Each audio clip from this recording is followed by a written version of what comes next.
Ata menduan se studentët shqiptar në Maqedoninë e Veriut janë vetëm, por harruan se një Shqipëri e tërë i ka sytë e mendjes e të zemrës mbi ta.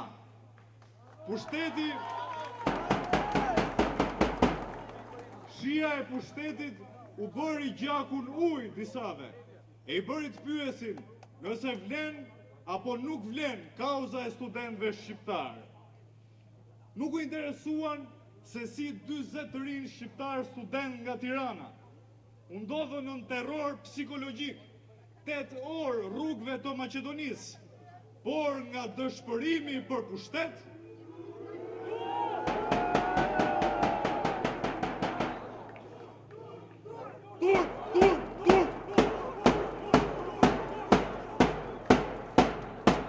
por të dëshpëruar për pushtet, injoruan atë që i sollin pushtet, gjuhën shqipe.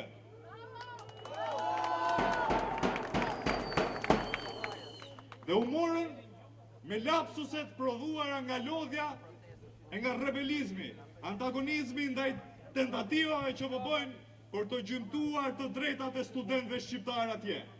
Studentët shqiptar në Maqedoninë e Veriut po bëjnë ato që do të bënin ata politikanë shqiptar atje.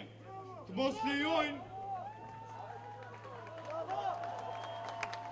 mos lejojnë në përkëmbjen e të drejtave e sidomos të gjuhës shqipe. Për ne shqiptarët, gjuha shqipe është e shenjtë. Ajo na ka dhënë një identitet dhe dallim unik. Na ka mbrojtur nga përçarja fetare dhe krajinore. Kapur pas flamurit dhe gjuhës shqipe, shqiptarët i kanë mbijetuar shekujve.